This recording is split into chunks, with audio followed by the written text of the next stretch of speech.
think we're probably live now, and LinkedIn says I'm not approved. But anyway, I'm live on everything else, so that's all that matters. So, hey, welcome. It's the Mindset and Hustle show, and I know it's a Thursday, and I know it's voting day, the general election day today, but I can't do it tomorrow because we've got a special guest coming on tomorrow for property sourcing and compliance, so that's fine. So let me just check here. We are live. Where are we live? We're live pretty much everywhere. That's fine. Well, we're not live there. Let's get rid of that. Let's get rid of that one. So let's go live in these two right here as well. Okay, because we're not live on everything. So I want to be live on everything.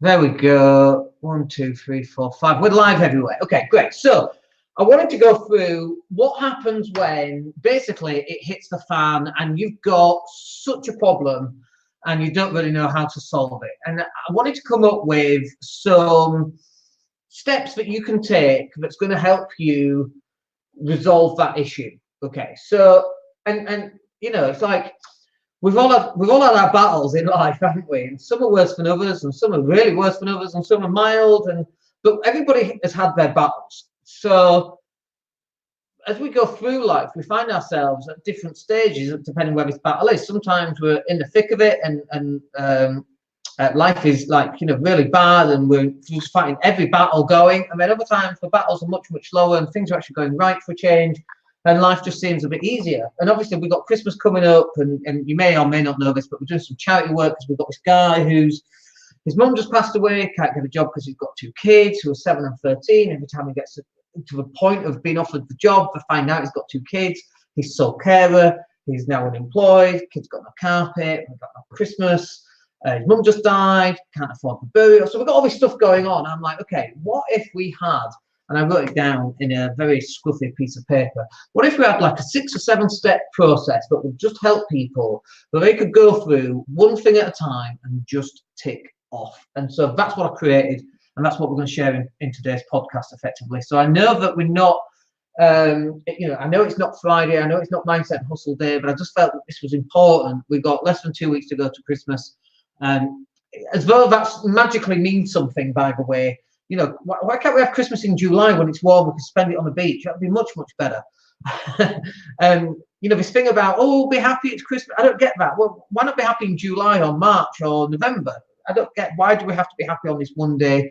And on New Year, be happy, it's a New Year party. Why can't we have a party every night and be happy every night? I don't get this once around the sun, but at this specific point, we can only be happy there. Anyway, so I came up with 7 steps, and that's what I'm going to go through. So if you're in trouble right now and nothing that you do seems to work, then these 7 steps are going to help you. Now, they might seem basic, and they're supposed to be basic, goddammit, because success isn't this complicated equation where you have to carry the 5 and times by pi and divide by the square root of a rectangular hippopotamus. Like, it just doesn't matter. It's not that. That is not where success comes from. If you're Zuckerberg, that probably is where his success came from, because he needed to type the stuff into and create Facebook. But for most of us, that's not where success comes from. Success comes from having a step-by-step process so that you know what you should be doing, when you should be doing it, and when you've done that, what do I do next? So let me talk you through them. So the first one is your environment. Now, your environment takes place of several different things. So the environment that I'm in right now, so we've got a nice little owl, we've got some Star Wars memorabilia, we've got the Captain America shield, we've got some other bollocks over here as well. Do you know what I mean? So my environment I create, I'm sat here in the lounge of the villa. I live in Spain, 100 meters from the beach. If I get depressed, I get up and I walk down to the beach. And actually, I was supposed to take the dog on the beach today to play frisbee, but been busy doing other things, so not quite managed to do that. But my mental state is really good right now. But if it's not for some reason, my environment is the first thing I want to look at about how can I improve that environment. So how can you improve your environment? First of all, you could paint your environment. Don't get high on the paint fumes, but you could paint the wall behind you. You could paint the door. You could put a Christmas tree up if it doesn't feel like Christmas right now. You want it to feel Christmassy. You could buy some glitter for £1 from the pound shop if they still exist. I've all gone bust now. There are lots of things to change your environment, but the the environment that I'm referring to is your physical environment. The environment that we changed. So I was going through 10 years worth, just come out of it, 10 years of horrific going to court. I mean, I've been to court 36 times in 8 years. That's once every 3 months. And 35 of those times was mum stopping me trying to see the kids. The other 3 times was me trying to get the kids, get access to the kids because I've been denied it by mum for whatever reason. So that's been my journey for 10 years. And so my environment had to change. And the way that I changed my environment was I changed country. Now, I'm not saying that you have to change country, but you can change where you live. You can move the furniture around in the front room. You can move your bedroom around. You can do things in a different way. Move the glasses into a different cupboard. That's confusing for you. Rewrite the neural pathways that instead of existing. So let's say you're going through a breakup and the missus has left the house, and usually it's the man that leaves the house anyway, but let's just say, and the house just reminds you of where you used to live and how you used to live, how it was for me. I changed all the doors. I literally went through the house and took all the doors off and put new doors on because I wanted to change all the doors. And then we redecorated because I wanted to change the environment that I was living in. So then the next one, number 2 then. Have I finished on number 1, changing your environment? Like it could be, sell your car, buy a different car. Take a different route to the way to work. Just change it up. We want you to feel fresh and changed, not living in the past. Well, if you're going through a breakup, that feels like you're living in the past. Or if you're going, okay, enough's enough, this is my year, I'm going to, from now on, this line right here, I'm going to make my life the best life ever. Great. Move the glasses into a different cupboard, move your plates into a different cupboard, move your knives, forks, and spoons, and move them around. Move the kettle around. Use a different plug socket. I know it sounds crazy. I know it. But if you want, this is what's happening, is you're painting over crap. And instead of clearing the crap out, like literally go up to your wardrobe, that doesn't fit, that doesn't fit, that doesn't fit. Take it down to your homeless charity, drop it off there, they'll appreciate it. It doesn't fit you anyway, or it's old, or you don't like it anymore, or that's the thing you used to wear whenever you went out with that person. Get rid of that stuff. Get a new wardrobe, or cut your wardrobe down, cut it in half. Don't cut it. Break it down in half so that you're only using half the stuff. We're men anyway, right? And by the way, this is not just aimed at men, but if you are a man, we only wear 5% of all our clothes anyway, by the way. We buy new stuff, it goes in the wardrobe, and then a year later, oh yeah, I forgot about that. We're men, we wear the same comfy jumper 18 days in a row, and then, you know, your partner has to steal it from you and put it in the wash. Is this just me? It might not be me. It might be me. So, you know, start moving things. This is about you changing your environment and start sprucing it up in some way, either changing, you know, how you do stuff or improving on what you do. If you've got walls that have got scuff marks on, go paint them. Get a nice mocha colour or something like that. Just have a feature wall and move the furniture around, move the TV around, put a Christmas tree in a different corner, whatever it happens to be. This is about your physical environment and about changing your physical environment. Okay, good old grant there. Number 2, network. So this is about you, first of all, changing your network or re-establishing contact with your network, for example. So if you've got friends and you've not seen them for a while, get on the phone, drop them a message. Hey, do you know what? It's Christmas. I was just thinking about all those good times we had. So just recently, a friend of mine from ages and ages and ages ago is just getting married, and he said on Facebook, he's never on Facebook, he said on Facebook, I'm just getting married. And we're like, that's so cool, awesome. And then out of the blue is a WhatsApp group that's been created. All the people that used to hang around with like 15 years ago, they're all in this WhatsApp group. And we went to China, what must be 14 years ago, we went to China, had a blast there. We've done quad biking in Wales, where we stayed in this little farmhouse and we stayed in bunk beds, a mixture of males and females. We've got lots of professional people in that group. It's really awesome. Anyway, so this WhatsApp group gets created, and then it's like all these people are texting, and it's like beep, beep, beep, you know, it's going off, and it's like, this is so cool. And I miss these people. Do you know what I mean? I miss hanging around with these people because you just get involved with life, and life takes over and all the rest of it. So your first part of this network is connecting with old friends again. So if you're not doing that right now, you should go out and reconnect with old friends. Now, you should also be connecting with people you've never met before. So as you probably know, or you might not know actually, I'm an atheist, okay? So I don't believe in God. I believe in us. I believe in humans. I believe in science. I believe in all that stuff. However, there is this thing called a church, and you know, I've got friends who are Christian, very Christian people, and basically they're just incredibly nice people. And that's not to say people from different religious dominations are not nice, because if you're into religion, you're just generally a nice person. Obviously, there's some idiots out there, as there are, you know, there's idiotic gingerhead people out there. But anyway, let's not get into religious things. But this is a church, and they go out and they help people. And I was just saying to this guy, he's just phoned up this morning. I was just saying to this guy, look, you know, you going and speaking to them and making contact, you just made their day. Their purpose on this planet is to go and help people. If they've got no one to help, their life is unfulfilled. You need help, go and ask for some help. The help is right there. Now, I did warn him, wear your lead-lined underwear. Don't you be coming out singing praise Jesus and hallelujah, unless that's what you want to do, right? But if it was me, I'm an atheist, I have to wear lead-lined underwear whenever I go into church. It's just my thing. So this is tongue-in-cheek, by the way. I'm going to get loads of complaints, but okay, I don't care. So your network is about you building up new friends. I don't care how you build up that network. So it like could be people that you do business with, and you go, hey Bob, we've done business for last year, fancy a coffee next week? And you know, one of my best mates, who was my best man at my wedding, was a customer of ours when I ran the lettings agency. And we just met up for a couple of pints one lunchtime, I think it was, and we just got on like a house on fire. And this is like 15 years ago, and it's amazing where new friends come from.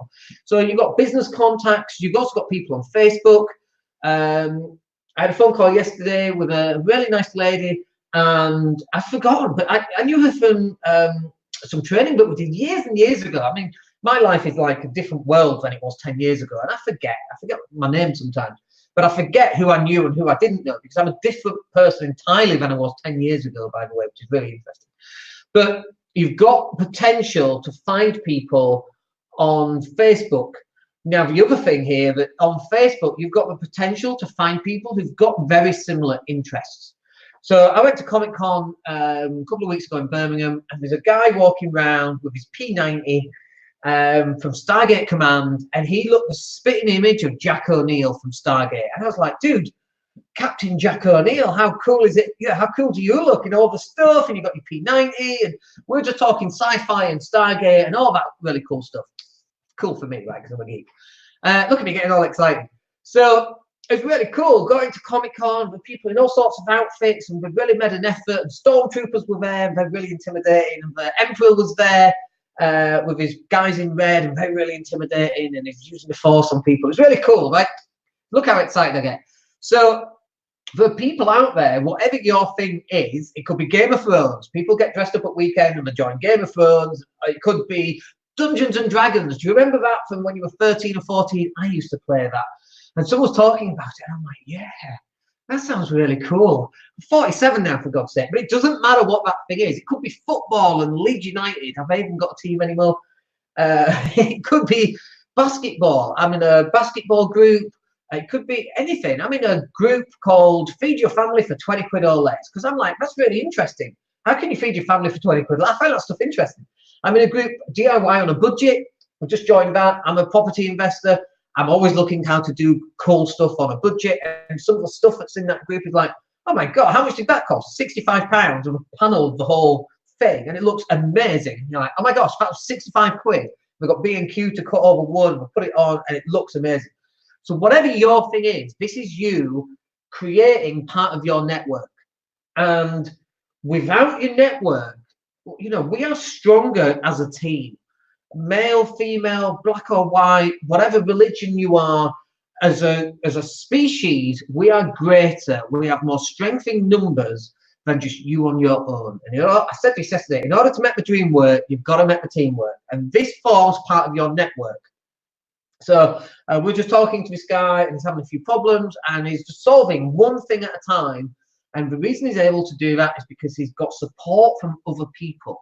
Your network has to be supporting you up. And if it's not supporting you up, you need to change that network to some extent and find people who are going to support you. If your parents aren't supporting you, I don't mean financially, but I mean mentally, emotionally, with positive, opportunistic, verbal support. You can't change your parents, but you can change who you decide to hang around with.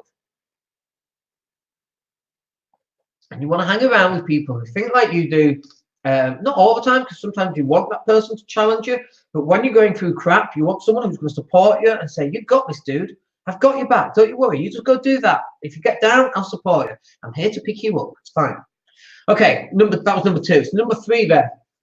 Honestly, number 3 drives me absolutely insane. And if only people would do this one thing, your whole life will change. I guarantee it. But every time I get someone on the phone, I ask them this one question, and the answer is always no, and it drives me insane. Now, I'll tell you what it is. Have you got your spreadsheet in place? Have you got your budget lined up? Have you got on a piece of paper, or ideally on Excel, and going, well, I don't know how to use Excel. It's such a weak excuse. We've got this thing called Google. I don't know if you've heard of it. And this thing called YouTube that Google owns. And you go, how to use a spreadsheet? And it'll tell you how to use a spreadsheet. There's no excuse for doing it. You don't even need to buy the spreadsheet. Type online spreadsheet. Google Docs is free, I think. I use Google Docs. I think it's free. There's no reason not to use Google Docs. Is Word, by the way.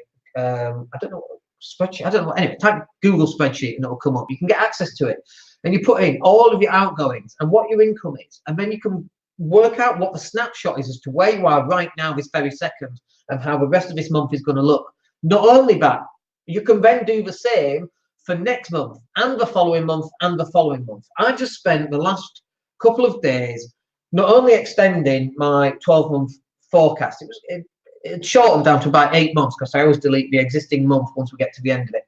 So I'd shortened it because I delete it every month.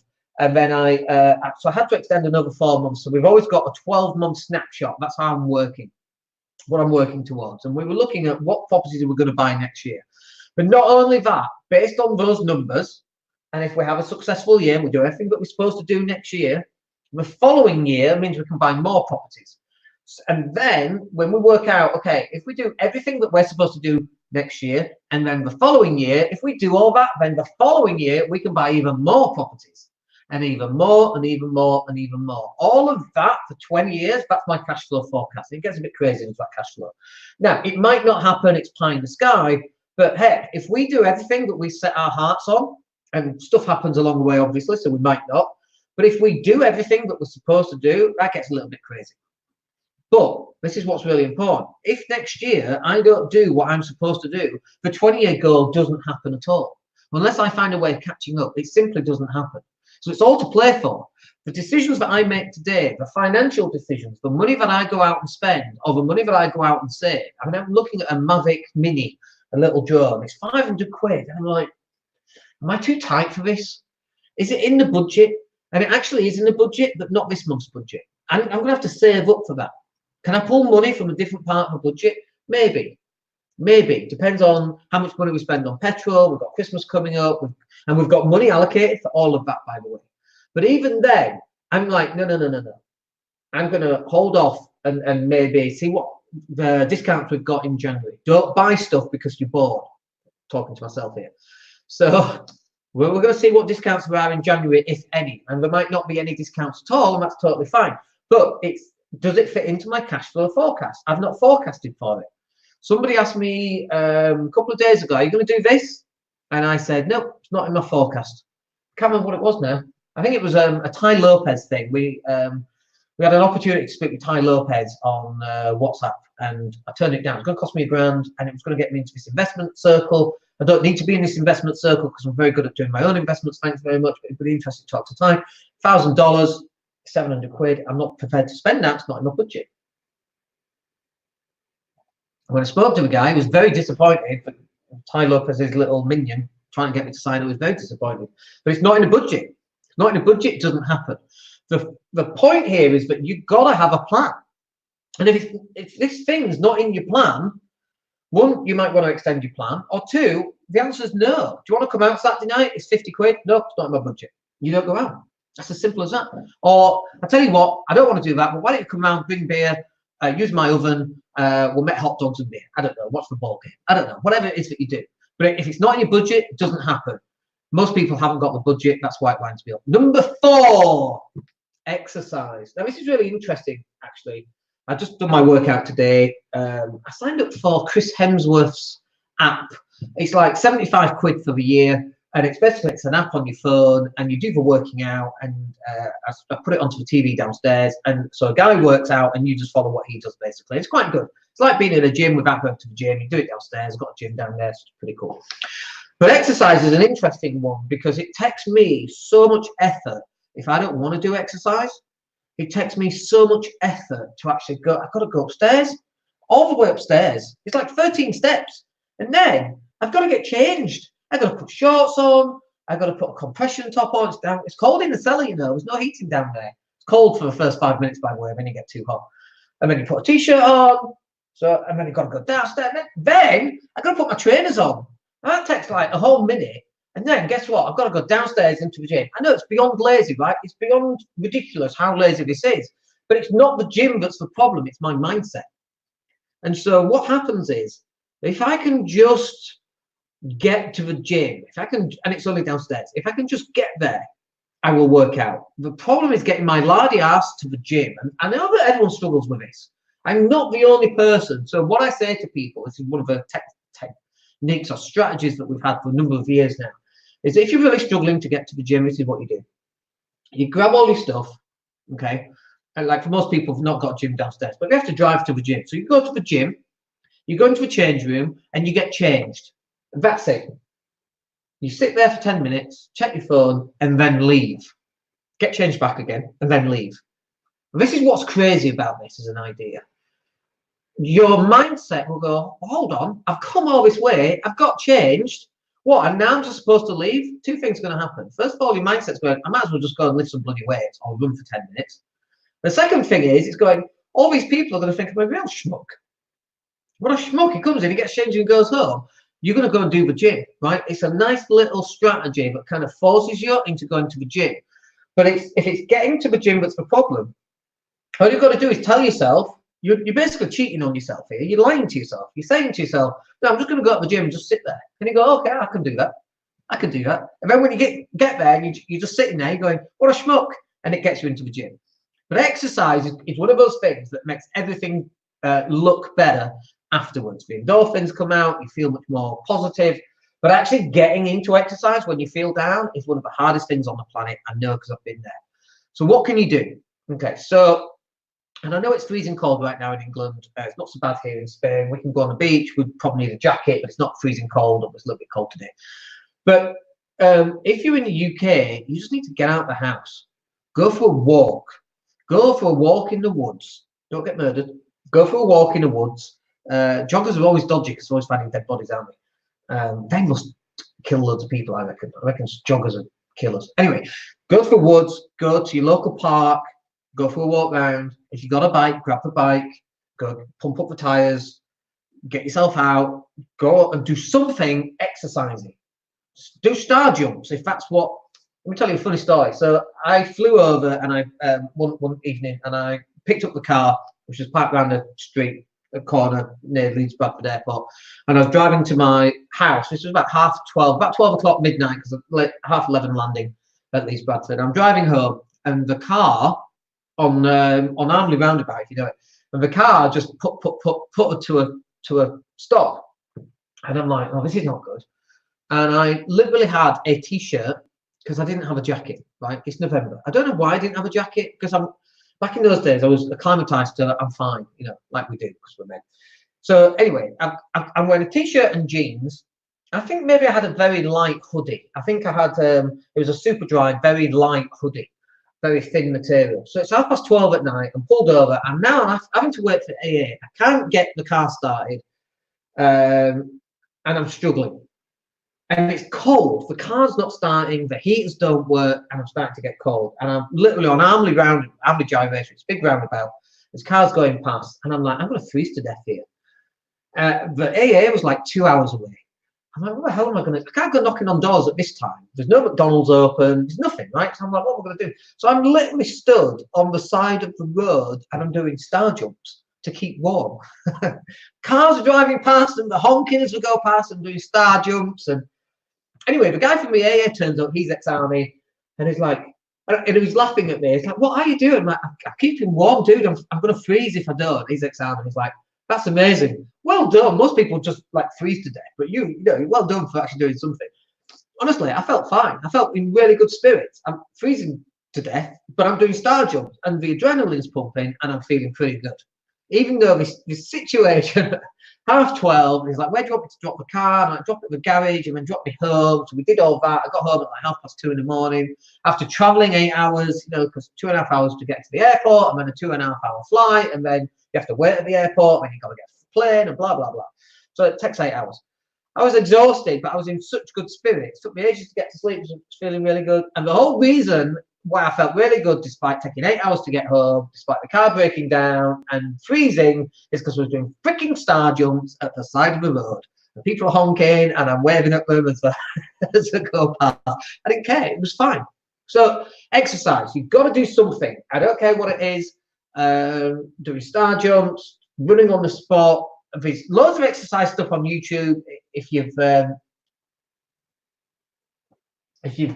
a phone, you can put it on the sofa and watch your phone off your sofa and follow people exercise. There's no reason you can't do some exercise. And actually following other people is much better than just being there on your own mental state and yourself. So that works as well. Okay, number 5, mental health. So this is really important. Your mental health here. There's so many aspects I could talk to you about mental health, and I've got a few things down. The first one is acting as though everything is going to work out fine. Now imagine walking around, and I say this to people, if you skint right now, go take a couple of £100 out your bank if you've got it, or on payday, take the money out, look after it, don't lose it, you know, protect it, put it in your pocket, go to the shops. And go around and going, that camera looks nice, those jeans look nice, that top looks nice, those shoes look good, like that jacket, like that t-shirt, whatever. And then go, do you know what? I'm not going to buy it. And this is the exercise for you. You're saying, no, I'm not going to buy it today. Because you're making a choice not to buy it as opposed to I can't afford it. Because the money's right there in your pocket. Like, I'm not saying spend it because you don't spend it. It could be your rent money. But just the fact that you're going, I choose not to buy this today. I'm going to use that money for something else. And that makes a massive difference. Try it just a few times and see how that makes you feel. This is about you changing how you feel. Let me give you another example. So I just popped up to Lidl, and in Lidl, they've got a compendium of kids' games. They've got drafts and snakes and ladders and solitaire, I don't know. So for various games, like a 15-1 box, it's like 12 quid. And I said to her, "Why should I get this?" And she's like, "Oh, yeah, that's really cool." And I'm like, "No, I'm not going to get it because buy dominoes and have dominoes. Buy Connect 4 and have Connect 4. Because this is what happens when we're playing with the kid. There's 15-1 games. They're playing one game, then we move on to the other, then we move on to the other. And then that game is done. And then it's like, what are you going to do next? But if you play dominoes, you get the dominoes out and you play on that, you're going to have 5 or 6 games of that. And then you put that away, and then you get snakes and ladders. You have 3 or 4 games of that, and then you put that away. Then you get a game of drafts, and you teach them how to play drafts. And you have 3 or 4 games of that. Whereas the 15-1 compendium, you're going to play one of each game and move on to the next one. Do you see what I mean? It's like those really subtle differences on a mindset that are going to make the biggest difference for you. And that's what I want you to understand. That's what I need you to feel, physically feel, and go, yeah, that feels different. I want things to be different. That's what the whole mindset thing is about. Every time you're feeling down, you're running a program in your brain. And this is about you introducing new programs. What if I had 500 quid in my bank account and I went to, in my pocket, I should say, and I went to the shops and I went, yeah, about 500 quid drawn, pick it up, ask the guy about it. Yeah, what about insurance? Yeah, you can get that. Okay. No, I'm gonna wait. I'm gonna wait till after Christmas, see if there's any sale. Perfect. Still got your money, put it back in your bank. How cool is that? How's that for shifting your mindset? I'll give you another one. Little reminders around the house. This is one of the things that I actually physically did when I went through my breakup and kids being abducted and all this horrific stuff. And then you got everyone against you. Everybody's against you, by the way, because you're male in a female-dominated environment when it comes to kids. Because men are obviously all paedophiles or something. I don't know. We all want to kill kids or something. I don't know what it is, but men, for some reason, we are a third-class citizen. Heck, my kid took a knife into school, and it took 4 weeks for Dad to find out. Like, I didn't even know. Nobody even bothered to tell me. Anyway, so leave little reminders around the house. You're awesome. Life 2.0. One really good one for me was the greatest battle ever fought is not on a battlefield. It's in the minds and mindsets of men fighting in family court for their kids. That was one of them. I changed it. It comes from Joachim something. The greatest battle ever fought point. If you have a look for that, I changed it and printed it and put it up there because that was my battle at the time. I knew it was the greatest battle ever fought, right? So, but I put these reminders up. I actually had a motivation wall. When you open the door, you went into the hallway. Right there was all these people came around. They thought I was weird. I was nuts. What the heck is this? Life 2.0. What's that supposed to be? And then we would have all these motivational sayings, and we would, you know, on my wardrobe door, it would say, "Today's a new day. Seize the day. Grasp it. Seize the day. Make your dreams come true." We'd have stuff like that plastered on cupboards and fridges. And when I had guests around, I mean, I was at a really low level at that point, but when I had guests around, that really, it helped me. They thought I was weird, but heck, here I am. I'm still here. Thank you very much. Okay, little reminders. Next one is the vision board. If you don't know what the future is going to look like, you've got to decide right now, what do I want the future to look like? And a great time scale is 10 years. Now, originally, I put 5 years. I was like, okay, my back's on the wall. Look, my eyes are closed. My back's on the wall. The water's coming in, and I can hear the kids playing. Because I didn't think I thought it would take 5 years to get contact with them. That's what I thought. And by the way, there's nothing untoward with contact. If this is mum stopping contact and everyone backing up mum, just bizarre. That was my goal, though. We did it in 2.5 years. And I remember just ticking off that, but it was on a dream board. You know, where you get pictures and put it on a board. People, oh, that shit doesn't work. Well, maybe it didn't work for you, but it definitely works for me.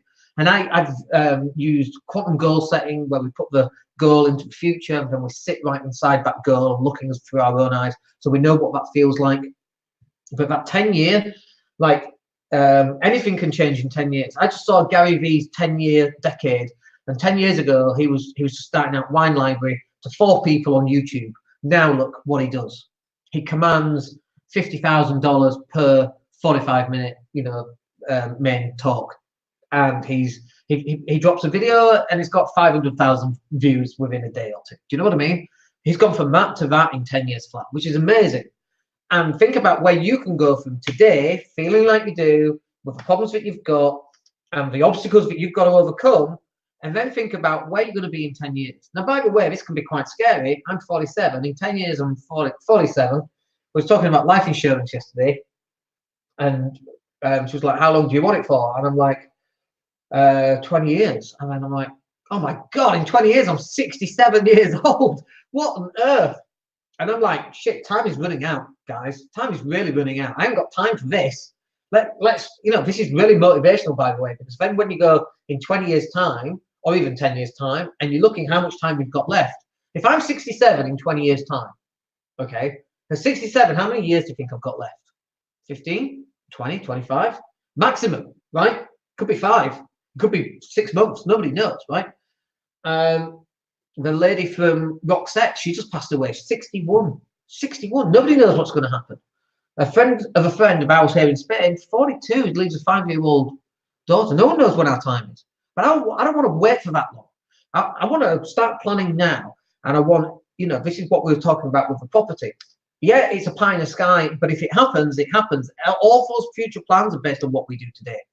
And so you've got to, can you get to a stage where you're living next door to me, let's say, in the Med, sunny, and we go paddle surfing together in 10 years' time? Of course you can. It doesn't matter what starting point you're at. And actually, if you're at a worse starting point, that's probably better for you. If you've ever played Cash Flow 101, you'll know exactly what I mean. Those people who don't need, you know, thousands and thousands of pounds to have their lifestyle every month, they can be financially free so much quicker. If you're a doctor, it's so much harder. But you've got to start looking at what you want to achieve in 10 years, and then you start working towards it. Okay, number 6, a few more minutes left on this. One thing at a time, no matter how small. Do one thing at a time. So if you're changing up your environment and you can't be bothered, just paint the door. Get some paint, paint the door. If you haven't got any paint and you can't afford some paint, ask all your friends on Facebook or WhatsApp and go, dude, have you got any paint? I want to paint my door. Heck, I haven't even got enough cash to paint my door. Could you buy me some paint? Could you give me a couple of quid? And I'm going to have some other people And like, they'll do a whip round for you, and you can paint your door. Do one thing at a time. And when you've done that one thing, go on to the next one thing. And when you've done that one thing, go on to the next one thing. And when you've done that one thing, you go on to the next one thing. So if you did one thing every single day, within a month, which is 30 days on average, you're going to have 30 great things done. You paint this wall in one day. You paint that wall in one day. That wall, your door. Now you move all the furniture around. You put paneling up, that takes a day, whatever. And then you go on to outside and you paint a wall, or you sweep the yard, or you do the garden. That's the day's job. That was just one thing every single day. If you did it for a whole year, that's 365 things done in a year. Just do those one little things. It's like if you've got no money and your income's very low, we always suggest something like leaflet dropping, because everyone wants marketing. But nobody knows how to do leaflet dropping, or it's £45 a thousand. You could undercut them, £30 a thousand. So you spend one day just dropping 1,000 leaflets, 30 quid. If you're on not a lot of money, 30 quid's better than not having 30 quid. But getting customers, it's like just walking to the hairdressers and go, guys, we're dropping next week. Do you want us to drop some leaflets? And they go, well, we haven't got any printed. Yeah, I'll sort that out for you. You put a little bit of margin on top, and you drop 1,000 leaflets next week for 30 quid next week's coming in. If you're not, if you're on £1,000 a month, 30 quid's 30 quid. That's a 3%. Times that by 30 more clients, that's £1,000, right? So just do these one little things. If you need to do a website, or if you need to send an email, I've got to send an email to my list. I've not sent an email for 6 months. Just do one email today. And while you're at it, why not just do the second email and schedule that for 2 weeks or a month away? And if you happen to feel in the mood to do another email, you can bring that email forward and slot this one above. Just do one thing.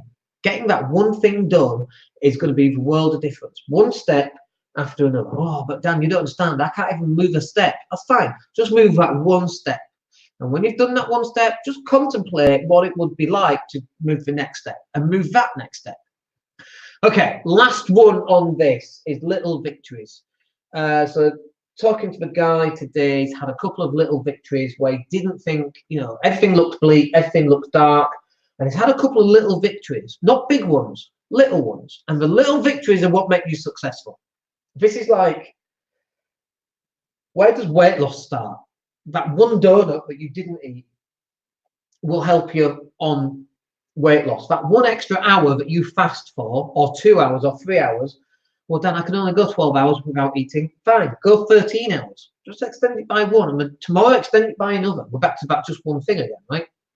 But that's a little victory, and celebrate those little victories, not by eating a donut, but celebrate them and go, congratulate yourself. Well done, Dan. You've just done this. That's amazing. Well done.